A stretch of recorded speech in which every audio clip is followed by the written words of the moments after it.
Welcome to my channel. Today, I'm going to share a heartbreaking story that shook an entire community and sparked outrage across the country. It's a story about a young man named Christian Glass, whose gentle soul and creative spark were dimmed far too soon. Not by illness, not by an accident, but by a series of devastating misjudgments. I want to invite you to stay until the end because there's something deeply important we all need to reflect on, especially when it comes to how we respond to mental health crises and what truly makes someone a threat. Have you ever called for help, only to have that help become your worst nightmare? Christian James Glass was born in Christchurch, New Zealand in 1999. He had two sisters, one older and one younger, Anna and Kitty. When he was 10, his family moved to Colorado, and that's where Christian grew up. He was one of those people who just had a gift in everything. Whether it was art, cooking, geology, or design, Christian was a natural. He could draw beautifully without ever needing lessons. He loved rocks, minerals, and learning about how the earth was formed. He'd collect stones from everywhere he went, later researching their origins, just out of sheer curiosity. He wasn't just creative, he was deeply kind. Christian was the kind of friend who stuck with you no matter what. He didn't play games about who called who last. He just showed up, and he had a special place in his heart for children, so much so that friends and family often left their kids with him, knowing he'd keep them entertained and safe. He was gentle, patient, reliable. But Christian also struggled with mental health. He had been diagnosed with ADHD and depression and was under the care of doctors for a long time. He took prescribed medications, some of which contained amphetamines. These weren't recreational drugs. They were part of his treatment.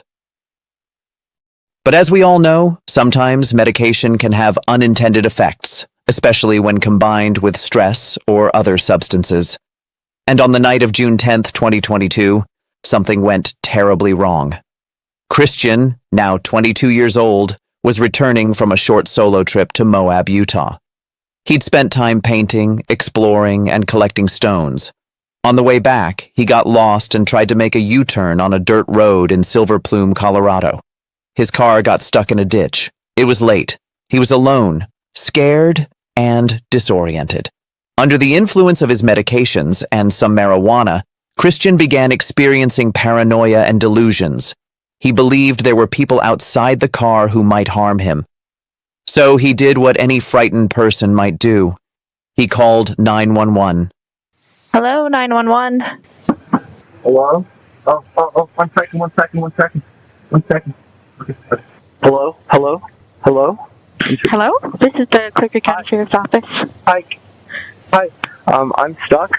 I'm in an ambush. I'm not in an ambush. There's no one here. I'm sorry. Okay. I'm stuck in a dangerous place, and I will be killed. Are you in a vehicle? I'm in a vehicle. My vehicle got stuck in a really bad way. Can you track my phone right now? I am trying to get my phone to pull you up. Hey, I need immediate assistance, please. Okay, yeah. Appreciate it. What I'm kind doing of vehicle well. are you in? My doors are locked. I'm in a 2007 Honda Pilot. I've got my protection crystal on me. I should be fine, and you will be fine if you get here or somebody else, but I will not be fine on my own. Okay, what's going on? Is there somebody there? Is there... Ma'am, there's nobody here. I had a spiritual awakening a few months ago and came out of my 10 years of depression, and I've just been, come, please help. That's not good sign. What's that be? Okay, so you said your car was stuck? Oh, that's not a good sign. Yes, please. Okay, so your car is stuck? Yes, my car is stuck. Could you please, you're sending someone, right? You've tracked my location? I'm in it. So my car... Yeah, we have your location. So it's a bush. So it's a bush, right? And my car is your phone number this? Under the bush. Okay, and right? what's your name? My name's Christian James Glass. Christian Glass? James Glass. Glass is my last name. Glass. Okay. How far out is help? How far out is help, madam? Give me just a second. We're radioing right now, okay?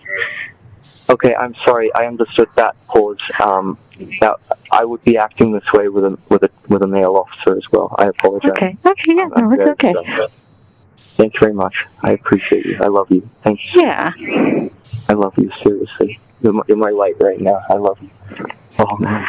Okay. I'm really scared. I'm sorry. Okay. Are you on the side of a mountain? Or are you in town?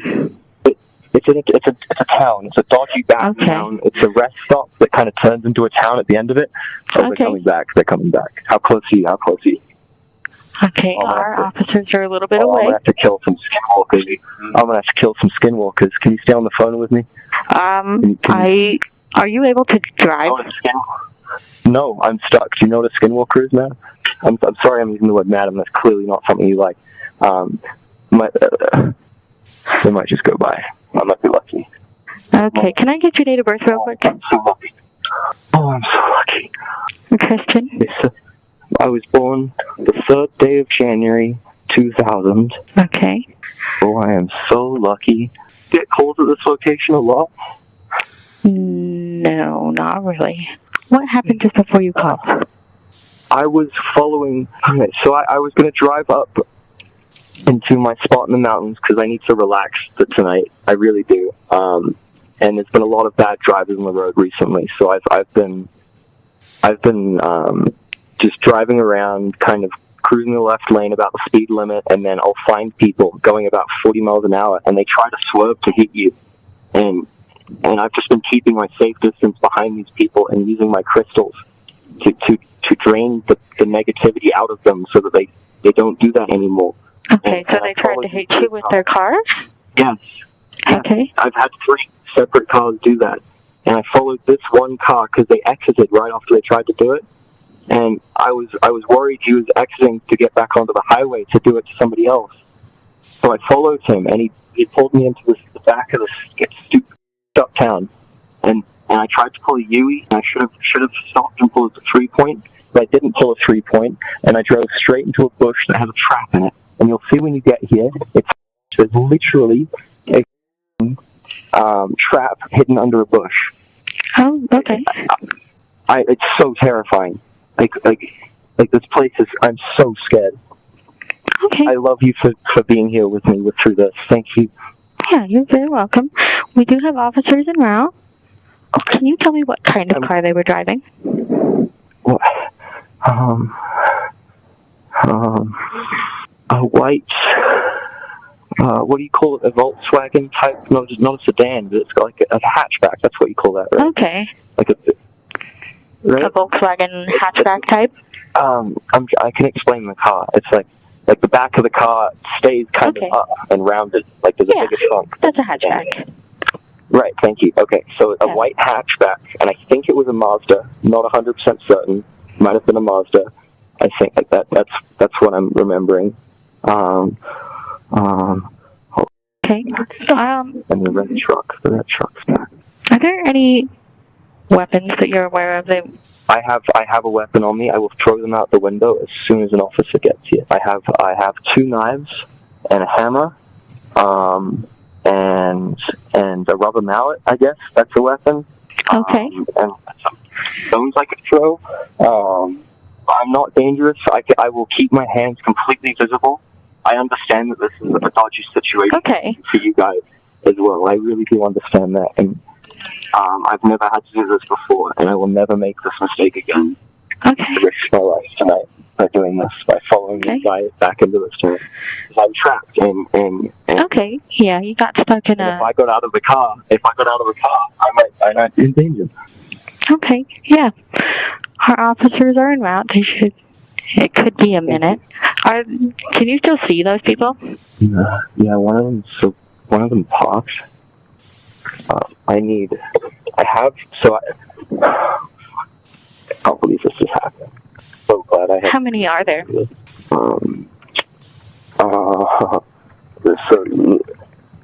They just keep coming in and out. All of it. They're Are they at a house or a building?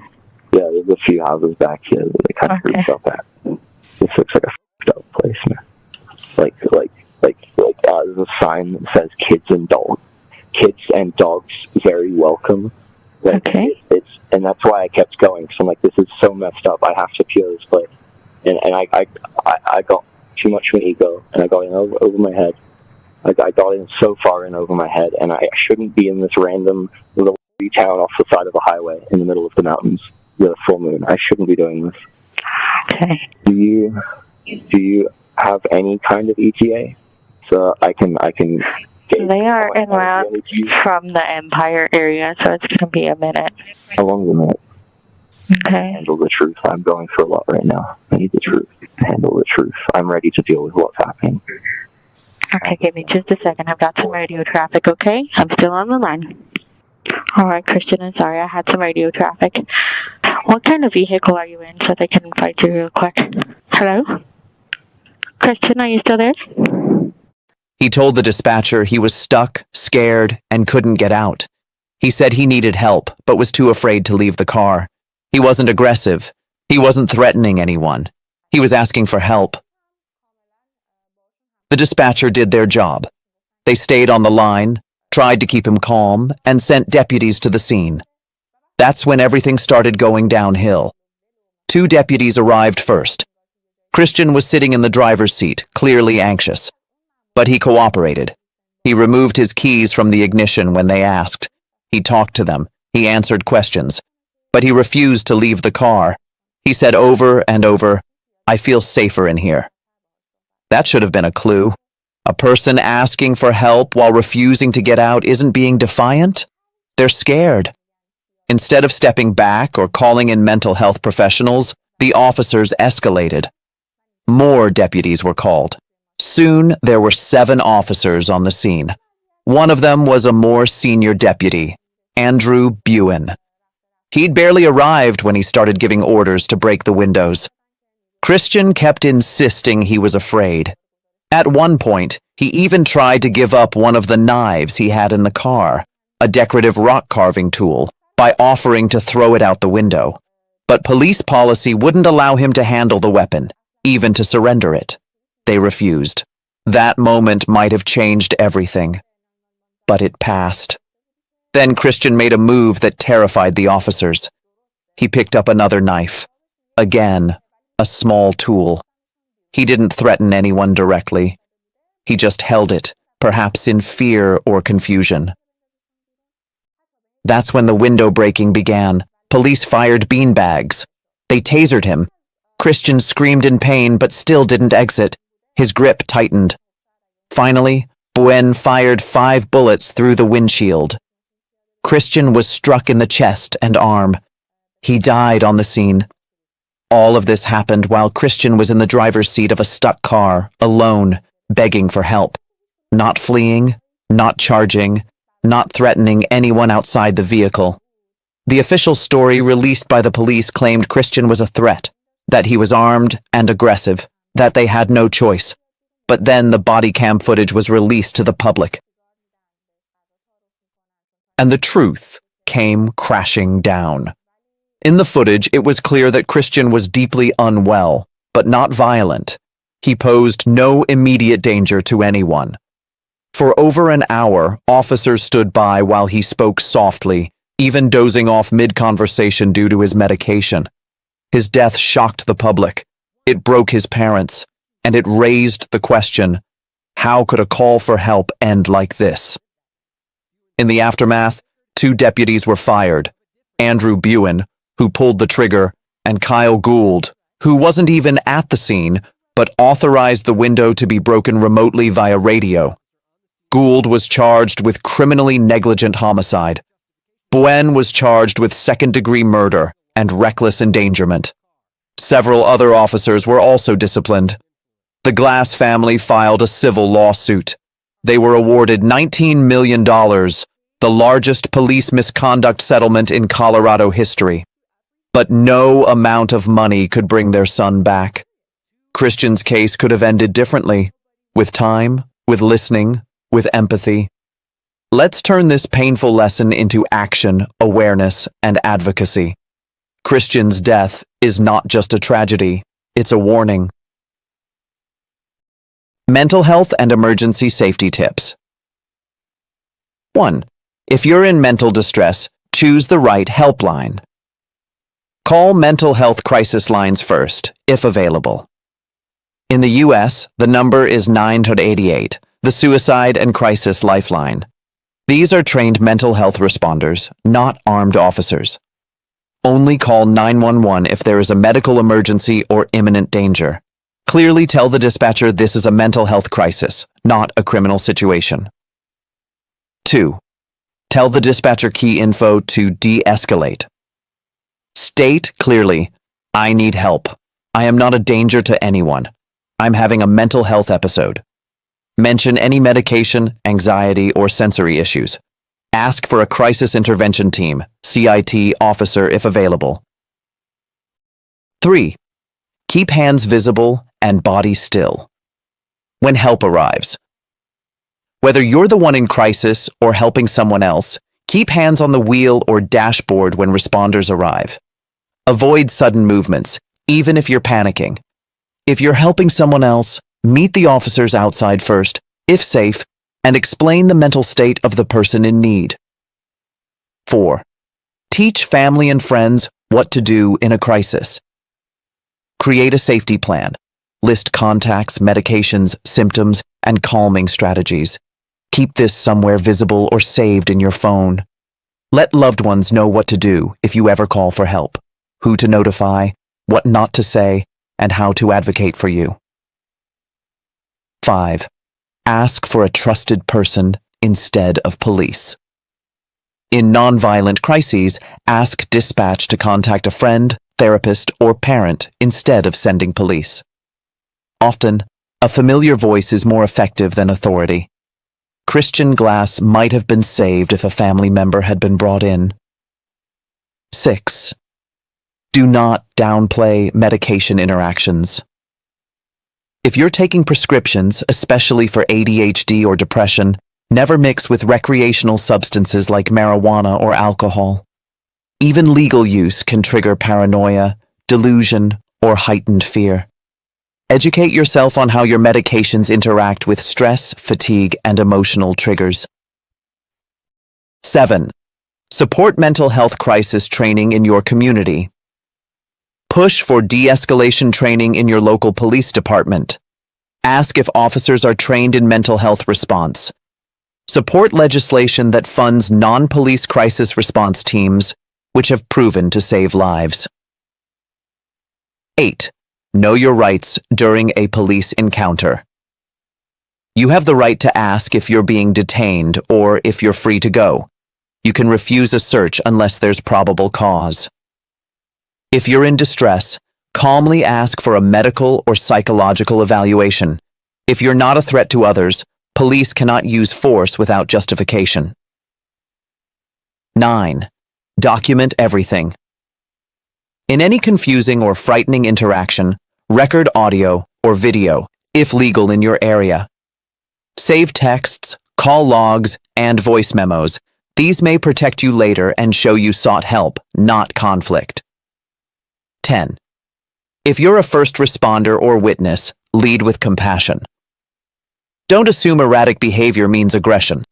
Anxiety, autism, panic attacks, and trauma responses can look like resistance. Approach slowly, speak softly, offer reassurance. Avoid shouting, crowding, or commands that increase panic. We cannot afford to treat mental health crises as criminal events. We cannot expect frightened, vulnerable individuals to respond to commands as if they're thinking clearly. What Christian needed that night wasn't force, it was compassion, time, de-escalation. The most heartbreaking part? If a friend or family member had been called instead of police, Christian might still be alive. He didn't need a rest. He needed a hug, a voice telling him he was safe. If someone you love struggles with mental health, make sure they have crisis resources saved on their phone. Talk to them about what to do in emergencies. If you witness someone in distress, always advocate for mental health crisis teams, trained professionals who can de-escalate, not escalate.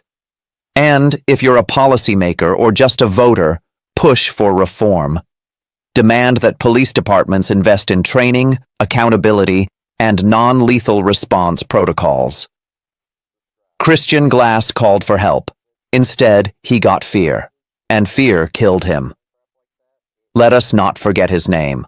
Let us not forget the price of not listening. And may we honor his memory, not just with sorrow, but with change.